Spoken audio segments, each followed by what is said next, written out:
Well, thanks very much for coming. I'm sorry I didn't, but Nigel will be explaining why I didn't. But I've had some chemotherapy and it's a bit complicated, so I'm here in a plastic version, well, whatever, a digital version rather than a real thing. Some of you will think that's a great idea, but the point of it is not to talk about that, is to this whole question of where we are in Wales, where the churches are concerned, and what we do about it. And and at the end of the session, as has been advertised everywhere, you're going to be offered a book. I'm sorry that this is just the English cover. The Welsh cover I haven't got a copy of yet that I could put on the screen.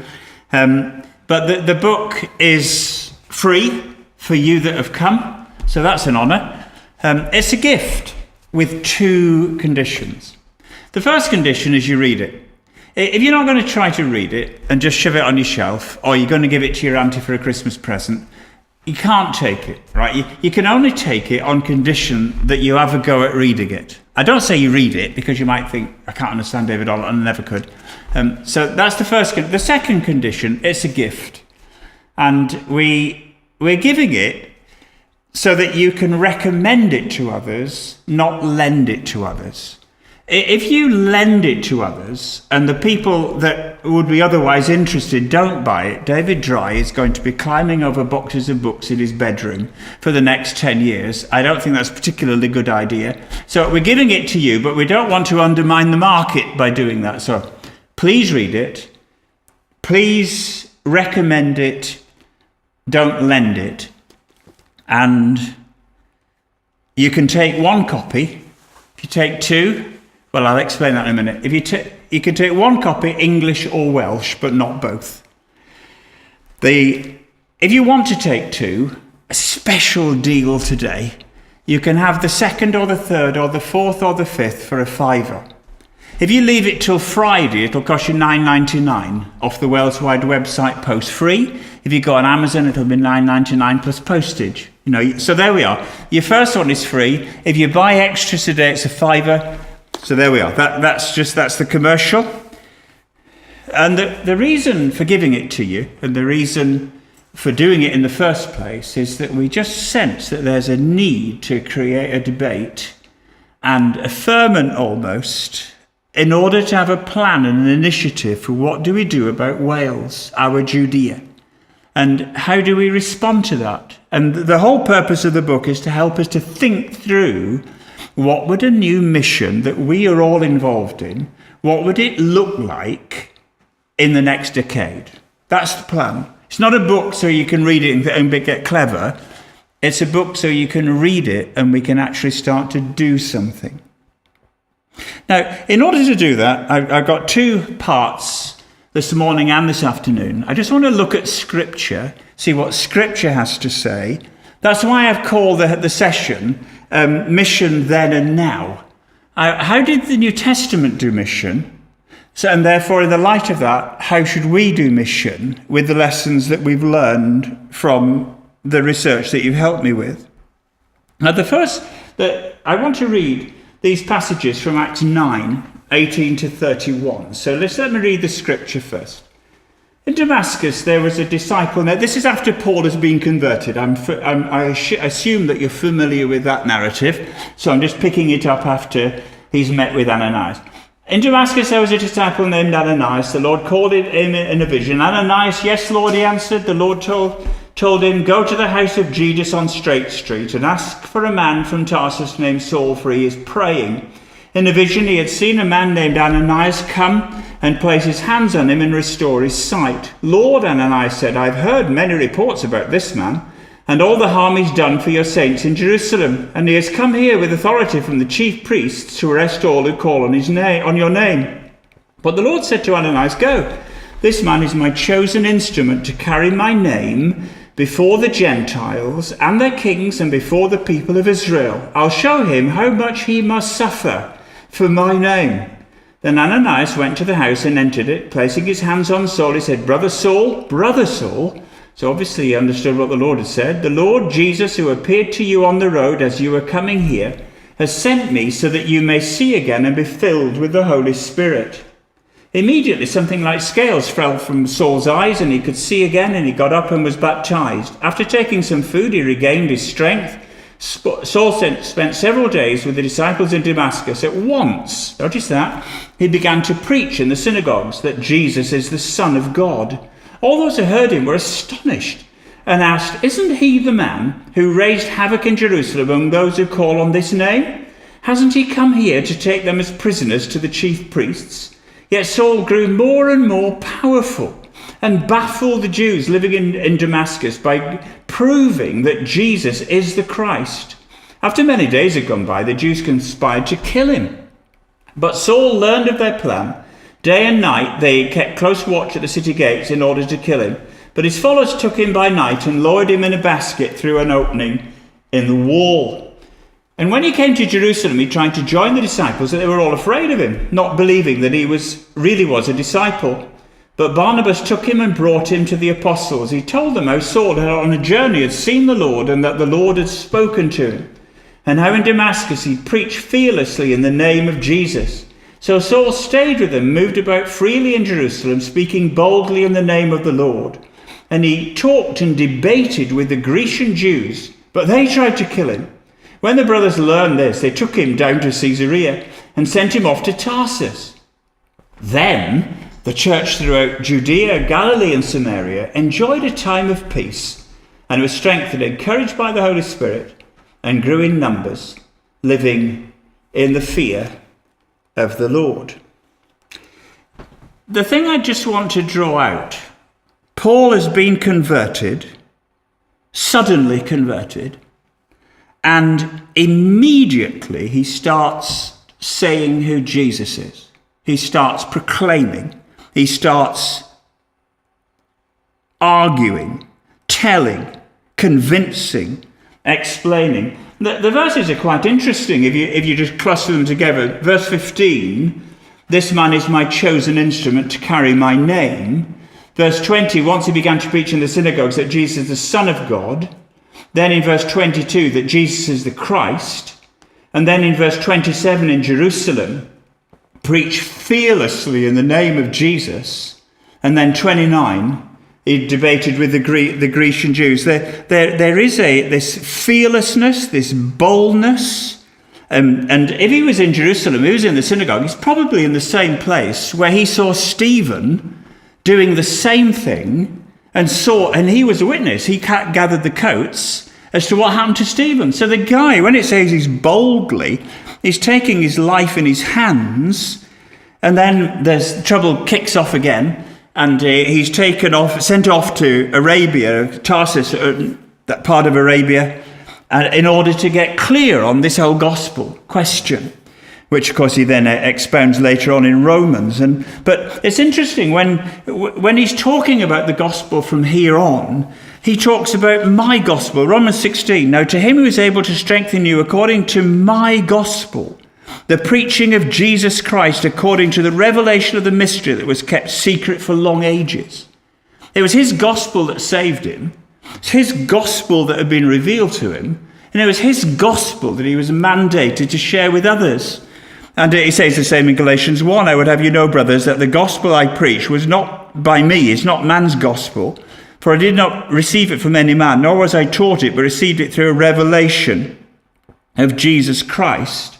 And it's this gospel that's propelling this man right from the start. He's become a Christian, and almost instinctively, there's something about becoming a Christian he wants to tell everybody. Do you remember when you became a Christian? Do you remember how it was that you thought, I had a mate, and we decided we were going to convert the world. It might take us a while, a month or two, but if we got on with it, and because what God had done for us, if he can do it for us, he can do it for all of you, and therefore there was this evangelistic, we got to tell everybody. And we started off quite well, and then, Christians told us to calm down and, be serious and, don't try and do it all at once. And then, some people didn't actually like what we were saying, and so you kind of tone it down. But for Paul, from the start, it was the driver, the message, who Jesus is, the gospel. And there's this huge response. I mean, when you think what came out of these moments over the years ahead, just enormous. I mean, the whole foundations of the gospel in Europe started in these verses. And the response, the momentum, and by chapter 10, of course, it's going to the Gentiles in the house of Cornelius. And but the point is, and we don't always get this movement of the Spirit, this massive gathering of the gospel started with somebody talking about Jesus. It didn't start in meetings, and meetings followed, I'm sure. Didn't actually start with praying. He didn't gather everybody in Damascus straight off and say, let's have a prayer meeting. I'm sure they prayed, but actually it started by him almost instinctively talking about Jesus. Now, I've read a lot of books on revival. I don't know of a movement of the Spirit that didn't start this way. It starts where Christians freshly start to talk about Jesus, the Son of God, the Christ, the person, his death, his resurrection, and the salvation that he brings. And that's what and then, of course, the prayer and the meetings all kind of bolster that. But he has subsequently, it begins with him contending for the gospel, explaining the gospel, talking about Jesus. And it's difficult to tell, isn't it? How much of it was his word and how much of it was just this astonishing change in this man. It says in verse 22, they were staggered. Wasn't this guy the person who was going to arrest them all and put them in prison? But here it says they were baffled. The man had changed, that there was a sense of presence and a sense of power about the man, as the Spirit convicted people, brought people to know the Jesus that Paul was talking about, confirmed them, and there's this multiplication going on because of changed lives. People could not only hear what he was saying, they could see the consequences of what God had done in his life. So that's Paul. The message is the driver. The credibility of it is seen in the changes that the gospel brings in the way that people live. And one of the consequences, of course, is the trouble. I mean, in Damascus, they had to clear out of town in a basket because they were waiting by the gate to bang him on the head. In Jerusalem, they just kind of whipped him off to Caesarea and then sent him off to Tarsus. It's a thought worth thinking about. Did you notice in verse 31, once they got rid of him, there was peace in the churches? Can I say that's not always a good thing? Peace stayed in Jerusalem for a very, very long time. Jerusalem became a backwater of the gospel, not a centre for the distribution of the gospel. And we can have too much peace in the church. And the question is, where was the momentum coming from? Was it coming from Jerusalem, or was it coming from this man who just wouldn't stop talking about Jesus? The momentum came from the man, even though it caused offence to lots of people. Paul moved on in the same mode. It says, verse 22, getting stronger. I wonder what that looked like. He was banging on about Jesus.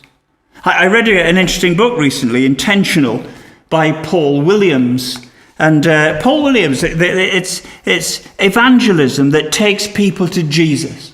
And basically he's arguing that whenever anybody asks us a question, whenever there's an opportunity, talk about Jesus. Ask them what they think about Jesus, and then explain who he is and what he's done. There's something of that in Paul.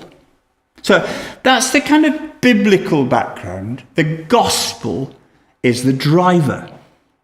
But then I come on to this inquiry that you all helped me with. We had the questionnaire in 2012. In 2013, I kind of wandered around and interviewed loads of you. You made me very nice tea and coffee, and I'm very grateful.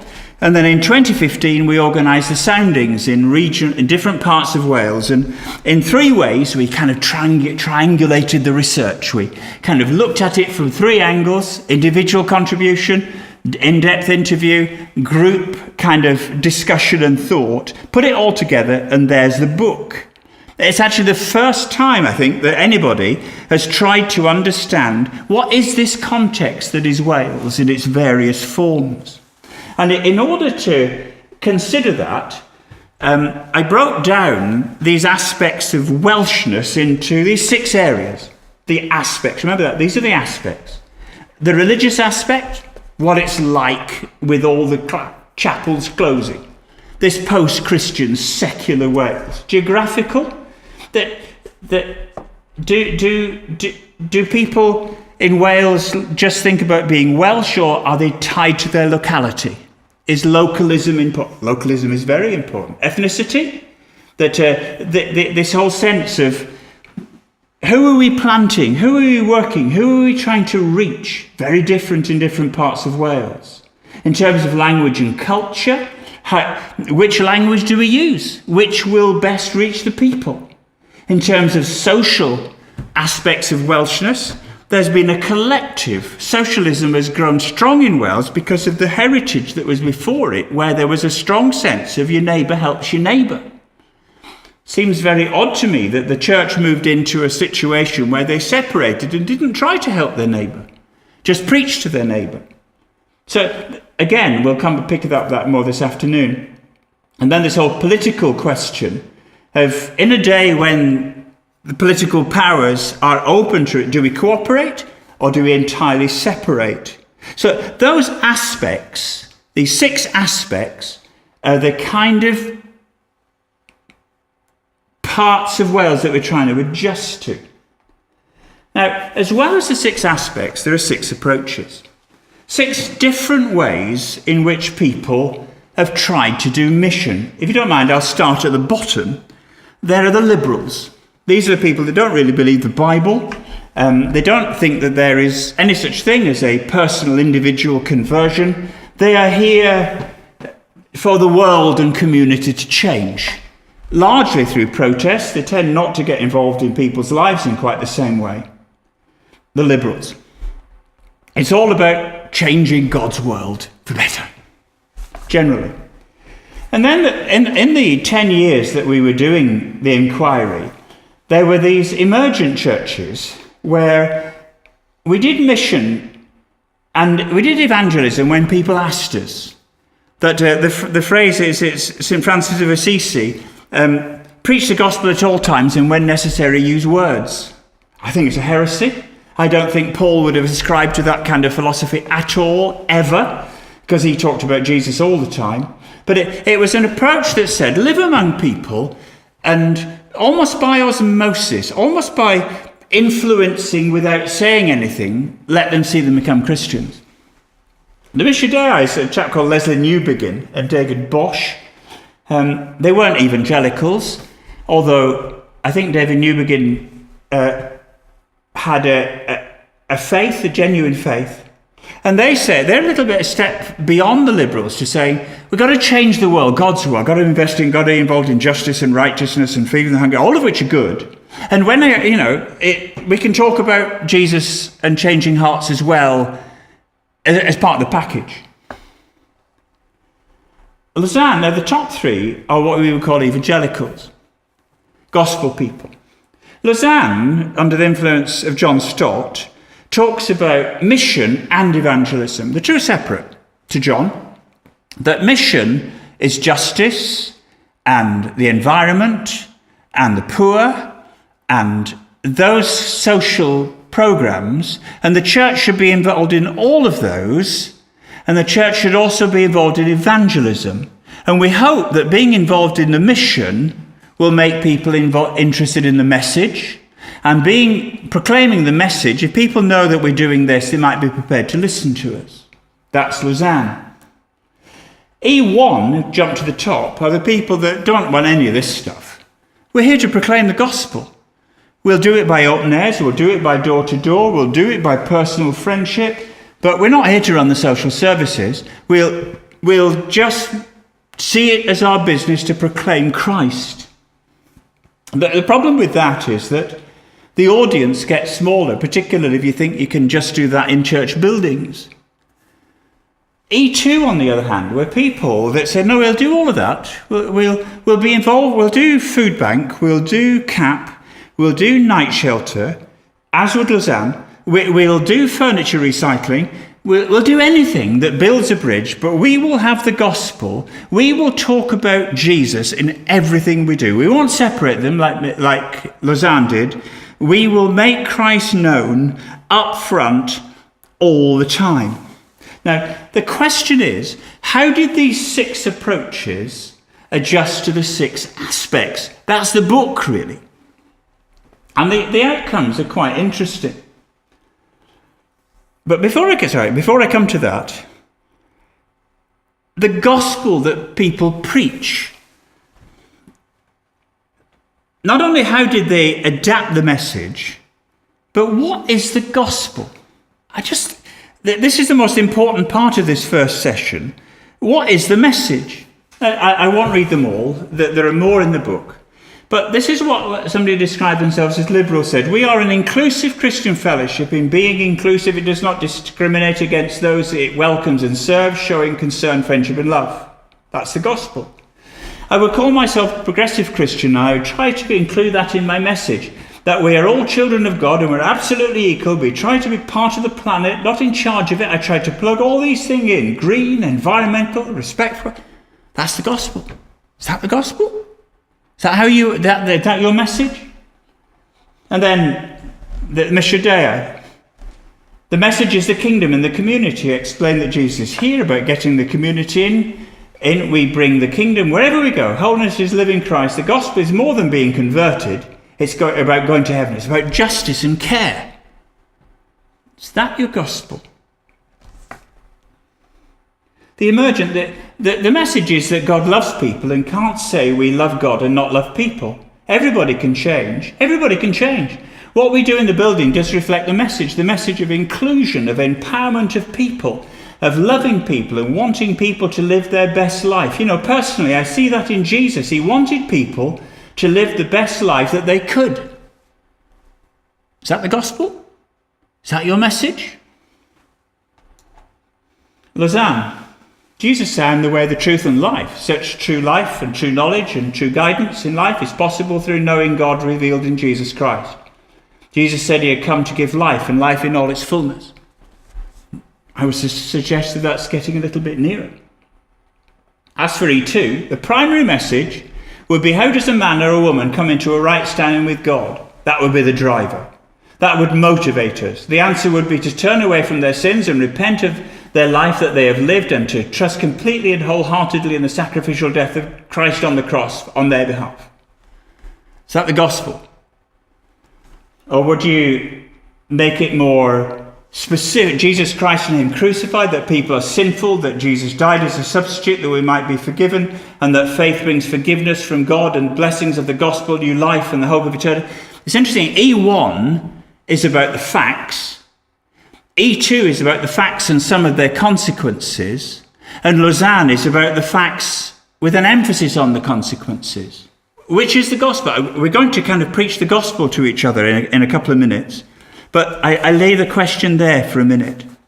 Now, these approaches, these message, actually had very different consequences. Some of you will have heard me speak before about the 5-2 churches. The 5-2 churches are the growing churches. They saw 5 over 10 years added from outside the church, and 2 in the 1 year at the end of the 10 years. I was talking like this to a group of African pastors, and they thought I was joking because they saw 5 people converted at every prayer meeting. And, so I just had to explain, you're from West Africa, we're from Wales. But the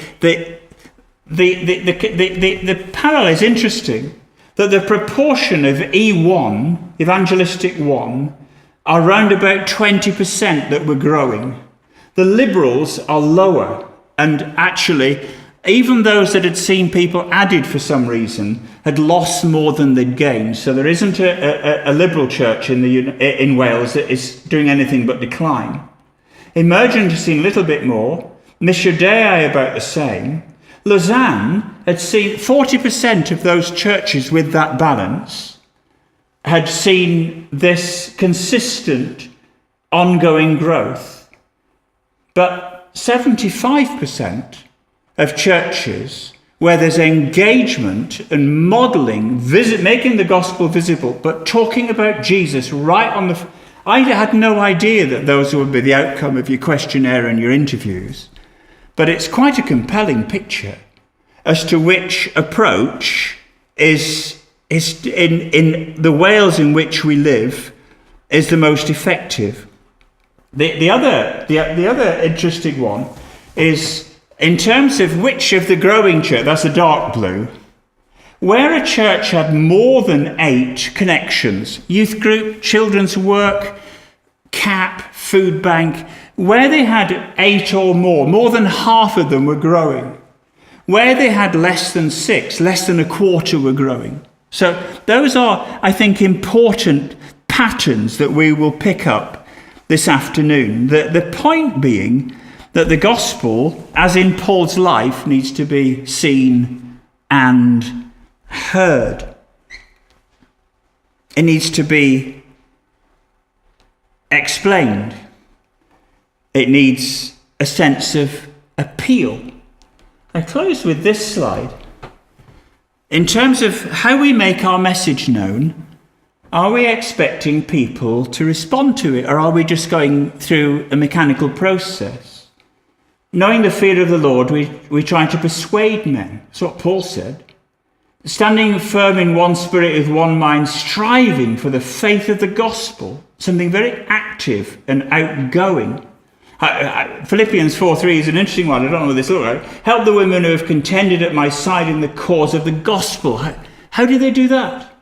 And so on. The other verses are there for your consideration. So there we are. That's the first session. I would suggest that we need a fresh confidence in the gospel. We need the gospel to be on the front edge. We need to be on the front foot with the gospel, not the back foot. It may make us unpopular, it may lead to persecution, but we need to have our confidence restored, our clarity brought back, and we need to be evangelistic again. We'll talk about strategies this afternoon. So now for just a quarter of an hour, in groups of 3, 4, I'll leave these on the screen. First question is, will you turn to the 3 people in your group and ask the guy who you don't know, what is the gospel? I wonder which category he will fall into. Just tell each other, what is the gospel? If somebody asked you, what do I need to hear as a non-Christian, what would you say? And then secondly, how could we communicate and demonstrate the gospel? And then thirdly, should we seek to persuade, warn and appeal? We'll have about 5 minutes on each. Thanks for listening. Now it's your turn.